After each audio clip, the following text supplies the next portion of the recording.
Who wants to torture test this Farrier Rasp knife with me? If you do, if you want to see this thing get abused a little bit, stay in the video. I got to put in that upper decky Benjamin Franklin. All right, so before we get into it, there's a couple things that we got to consider when we are torture testing this. What kind of edge do we have on it? On this one, I have a convex grind edge, a pretty thick one. So that'll play a major part in it. How did we heat treat it? I did 3 normalizing cycles on this, and then I quenched it in parts 50 quench oil, and then I did 2 cycles of 1 hour at 400 degrees for the temper cycle. So now the boring stuff is out of the way. We're going to go by the ABS standard, and we're going to start off with chopping a 2x4. But first, what we got to do is we got to make sure that it shaves hair, so we have a comparison. I'm going to do a sacrifice on my stomach hair here. And as you can see, it does shave hair. So we're gonna move forward and start chopping a 2x4. All right, I am donning a little bit of safety equipment. And then we're gonna get chopping on this 2x4. Now, according to the ABS, one of the first tests, you gotta chop all the way through a 2x4, and it still has to be able to shave hair. So I may end up having to speed this up, but let's get to doing it.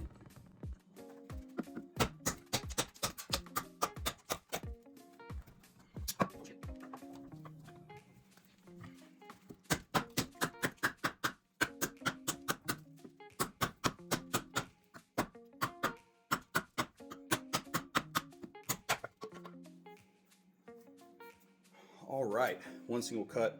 Definitely am gonna have to figure out a better way to do these little leather wraps.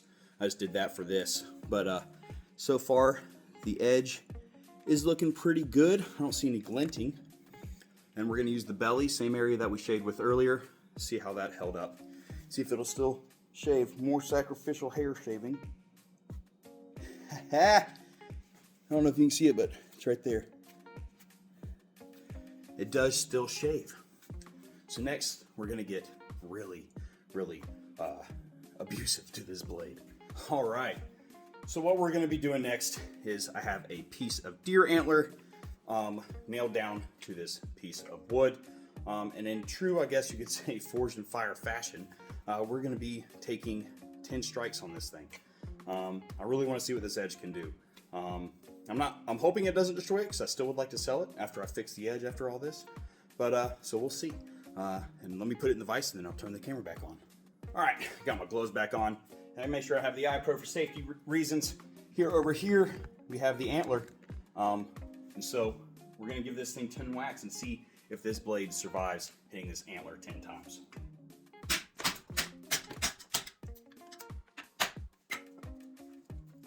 Move my nails out.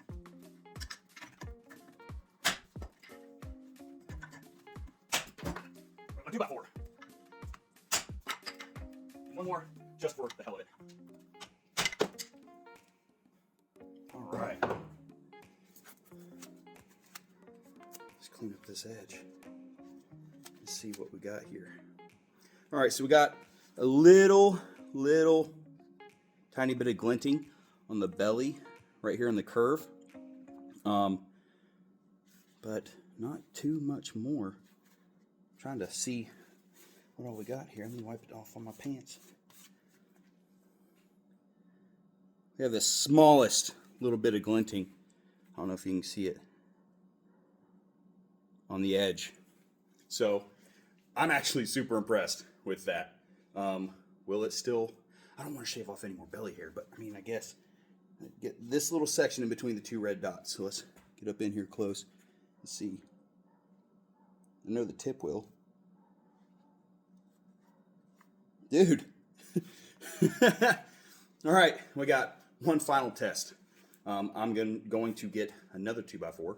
I'm gonna put one of my nails on it, and I'm gonna get a dead blow hammer, and I'm gonna beat this blade through that nail and see what it does to the edge. All right, I got you all pretty much as close as I can get you to what we're about to do with my camera set up. So got my soft blow right here, and I have the blade right here. And so get a quick look at the edge currently. You see the glinting right there from hitting that antler just a little bit. So now we're gonna stick that same abused spot on that belly right here on this nail. We're gonna see if we can't chop it in half, see what damage it does to the edge. I need to get something sturdier.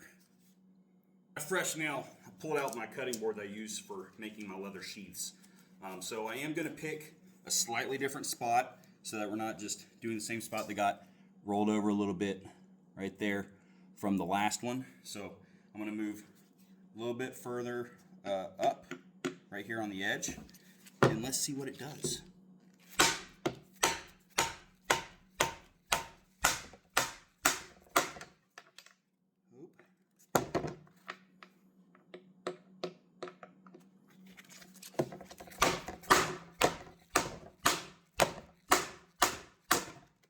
Broke my freaking cutting board. Fuck. Cutting board broke before we could get through it. But it did do some edge damage. You can see it got it pretty good. It rolled it a bit. So, not really any chipping though. It's just rolling. You can see the rolls right here. How it comes around. It's not really chipped. Which means I got the temper pretty good. So, heck yeah. I'm pretty happy with that. So, there it was. There was the torture test on a Farrier Rasp knife. I definitely think that if heat treated right and tempered right, that it will do pretty darn good. It'll make a good knife. It's a good way to make a cheap and inexpensive knife, or for yourself, a more inexpensive knife for yourself. And a good way to make some knives to sell at fairs or something like that. But I definitely need to at least glue this handle wrap on. I'm going to redo it, and I'm going to fix the edge and post it up for sale. So if y'all are interested in this, I'm going to be repairing this edge, giving it another 1000 grit finish on it. And but that's it. Appreciate y'all watching, and take it easy.